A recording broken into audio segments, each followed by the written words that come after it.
Guys देखो, काफी time से लीक्स और रूमर से ये हमें पता चलता आ रहा है कि आईफोन 17 एयर जो है वो एप्पल की तरफ से वर्ल्ड का थिनेस्ट स्मार्टफोन होगा। जी हाँ, इससे ज्यादा थिन स्मार्टफोन कंपनी ने कभी लॉन्च किया नहीं होगा अगर ये स्मार्टफोन लॉन्च हो जाता है तो। अब यहाँ पर देखो, इसके काफी सारे डमीज निकल के आए हैं। एक इसका डमी इमेज निकल के आया है जहां पर इसको डायरेक्टली कंपेयर किया जा रहा है आईफोन 17 प्रो से, और इसका जो बॉटम साइड है उसका जो ना दोस्तों ये इमेज निकल के आया है। यहाँ पर देखो, अगर आप साइड बाय साइड भी कंपेयर करोगे ना तो आपको समझ में आ जाएगा कि कितना ज्यादा स्लिम जो है दोस्तों हमें आईफोन 17 एयर देखने के लिए मिल सकता है। मतलब ऐसा बताया जा रहा है कि 5.5 mm की थिकनेस पे ये होगा। गाइस यहाँ पर आप देखो, जो यूएसबी टाइप सी का पोर्ट हमें 17 प्रो में देखने के लिए मिलता है, उसके ऊपर और नीचे देखो हमें काफी ज्यादा स्पेस देखने के लिए मिल जाता है। लेकिन वही जब आप कंपेयर करते हो एयर डिवाइस से, तो इसमें जो यूएसबी टाइप सी का पोर्ट है, इसके ऊपर और नीचे आप देखोगे तो स्पेस ना के बराबर चला जाता है। मतलब ये इतना ही स्लिम है जितना यूएसबी टाइप सी पोर्ट। तो यहाँ पर काफी ज्यादा स्लिम ये डिवाइस हमें देखने को मिल सकता है। तो यहाँ पर देखो काफी ज्यादा एक्साइटमेंट हो रही है, लेकिन क्वेश्चन ये आता है एट व्हाट कॉस्ट। जी हाँ, अब देखो इतना स्लिम डिवाइस है तो इसका मतलब ये नहीं है कि एकदम आउटस्टैंडिंग और एकदम हाई एंड फीचर्स हमें देखने के लिए मिलेंगे। यहाँ पर काफी सारे ड्रॉबैक्स भी हमें फोन में देखने के लिए मिल सकते हैं। तो मैं आपको बताऊंगा वन बाय वन कि कहां कहां पर जो दोस्तों कटौती हो सकती है, कहां कहां पर कॉस्ट कटिंग हो सकती है, ताकि एप्पल एक जगह पर कॉस्ट कट करके फिर फाइनली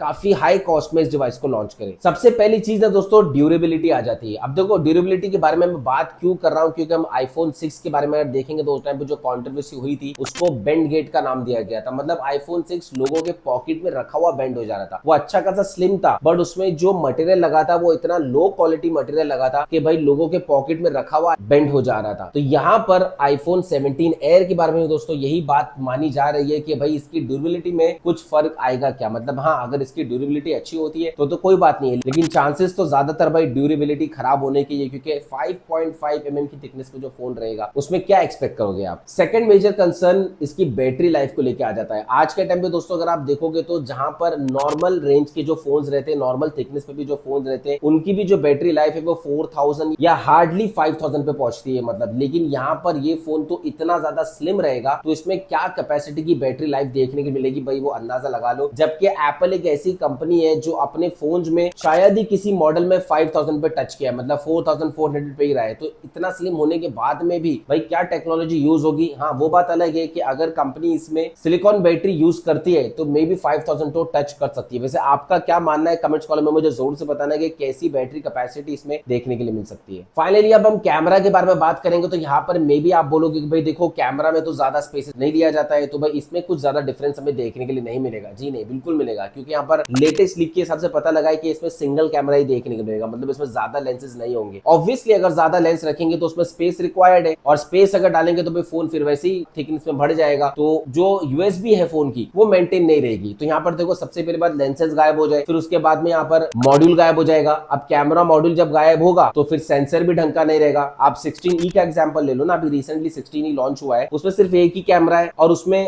कैमरा मॉड्यूल तो बिल्कुल भी नहीं है, तो सेंसर कहां फिट किया होगा कंपनी ने। मतलब बोलने के लिए वो कैमरा ढंग का होगा। देखो यहाँ पर तो काफी सारे कॉम्प्रोमाइजेस भाई हमें कैमरे में भी देखने के लिए मिल सकते हैं, और अगर इसमें कैमरे में कॉम्प्रोमाइजेस मिल जाते हैं देखने के लिए, तो फिर उसके बाद में दूसरे फोन से ये किस तरीके से कंपीट कर पाएगा। अगर मैं S25 एज का भी एग्जांपल लूंगा ना तो उसमें भी डुअल सेटअप मिल रहा है। इसमें ऐसी न्यूज है कि कंपनी सिर्फ सिंगल सेटअप देगी, तो यहाँ पर किस तरीके से भाई कंपीट कर पाएगा दूसरे से, जब इसमें जो सेंसर है वो काफी लो क्वालिटी का हमें देखने के लिए मिलेगा। फाइनली अगर मैं चिपसेट के बारे में बात करूंगा तो यहाँ पर ये बात तो माननी पड़ेगी कि भाई इसमें चिपसेट अच्छी देखने के लिए मिलेगी। मतलब इसमें A19 प्रोसेसर हमें देखने के लिए मिल सकता है। प्रो प्रोसेसर तो लोग ऑब्वियसली नहीं देंगे, A19 ही देंगे। लेकिन मैं आपको एक चीज बता देता हूं कि जब हाई एंड प्रोसेसर होता है तो उसकी प्रोसेसिंग पावर भी बेटर होती है। प्रोसेसिंग पावर बेटर होती है जिसकी वजह से फोन हीट बहुत होता है। अब फोन को हीट से बचाने के लिए फोन में एक बेटर कूलिंग चैम्बर होना चाहिए जिससे कि फोन हीट नहीं हो। अब जब ये फोन इतना ज्यादा स्लिम रहेगा तो ये फोन जब हीट होगा तो भाई इसको फिर हीट होने से कैसे बचाया जाएगा। इसमें तो हीटिंग इश्यूज होने के चांसेस होंगे ही होंगे, और उसको बचाने के लिए फिर फोन की परफॉर्मेंस को थ्रॉटल कर दिया जाएगा ऑब्वियसली, क्योंकि तो यहाँ पर कोई दूसरा रास्ता नहीं बचेगा ना। अगर प्रोसेसर इतना ज्यादा फोन को हीट कर देगा और फोन में कुछ कंपोनेंट्स ही नहीं बचेंगे कि फोन को हीट होने से कैसे बचाया जाए, तो भाई फिर उसको सॉफ्टवेयर की मदद से फोन की परफॉर्मेंस को थ्रॉटल किया जा सकता है। तो यहाँ पर गाइस देखो, अगर हम प्रॉपर्ली एनालाइज करेंगे ना तो ज्यादा से ज्यादा डिपार्टमेंट में भले वो कैमरा हो जाए, डिस्प्ले हो जाए, डिजाइन हो जाए, काफी जगह पर जो है दोस्तों हमें कुछ कॉस्ट कटिंग देखने के लिए मिल सकती है। बस इसको कॉस्ट कटिंग ही बोलेंगे, लेकिन अगर कॉस्ट कटिंग की बात कर रहा हूं तो भाई प्राइस पे भी बात कर लेते हैं ना। अब यहाँ पर देखो एप्पल से आप एक्सपेक्ट तो नहीं कर सकते कि एप्पल 10,000, 20,000, 15,000, 25,000 का फोन निकाल लेगा। मतलब एप्पल जब फोन लॉन्च करेगा फिर भले ही वो खाली एक प्लास्टिक की क्यों नहीं दे दे आपको, उसका प्राइस तो 50,000 अब होगा ही होगा। अब 16e लॉन्च किया है, देखो उसका प्राइस 55 to 60,000 एप्पल ने रखा है, जबकि फोन एकदम डब्बा है। तो यहाँ पर गाइस अगर हम देखेंगे आईफोन 17 एयर को, जो कि 17 सीरीज का फोन रहेगा, तो इसका प्राइस एक्सपेक्ट कर सकते हैं कि अराउंड 80,000 तो एप्पल रखेगा ही रखेगा। मतलब इसके बारे में तो ऐसा कहा जा रहा है कि जो 17 बेस मॉडल रहेगा ना, उससे भी ज्यादा प्राइस हमें 17 एयर का देखने के लिए मिल सकता है। तो दोस्तों बेसिकली मैं यही बोलूंगा, आपके ऊपर है, आप मुझे कमेंट्स कॉल में बताना कि भाई ये 17 एयर का जो मूव है, और अब तक जो भी इंफॉर्मेशन निकलती हुई आ रही है, जो भी लीक्स और रूमर से पता लग रहा है कि भाई क्या फीचर्स इसमें अभी देखने के लिए मिल सकते हैं, उसके हिसाब से भाई ये फोन एक विन पोजीशन पे रहेगा या ये फेल रहेगा, मुझे कमेंट्स कॉलम में जरूर से आप बताना। हाँ, लेकिन वो बात अलग है कि एप्पल इसमें जो है ना वो आउट ऑफ द ब्लू एक अमेजिंग फीचर्स दे दे, जहां पर प्राइस एकदम कंपेटिटिव रखे, और उसकी उम्मीद तो भाई एप्पल से होना बहुत मुश्किल है। वैसे guys comments column is absolutely free for you, आप बताना मुझे कि भाई क्या थॉट्स है आपके इसमें। चलिए दोस्तों, इंशाल्लाह मैं मिलता हूं आपसे अपने अगली वीडियो में।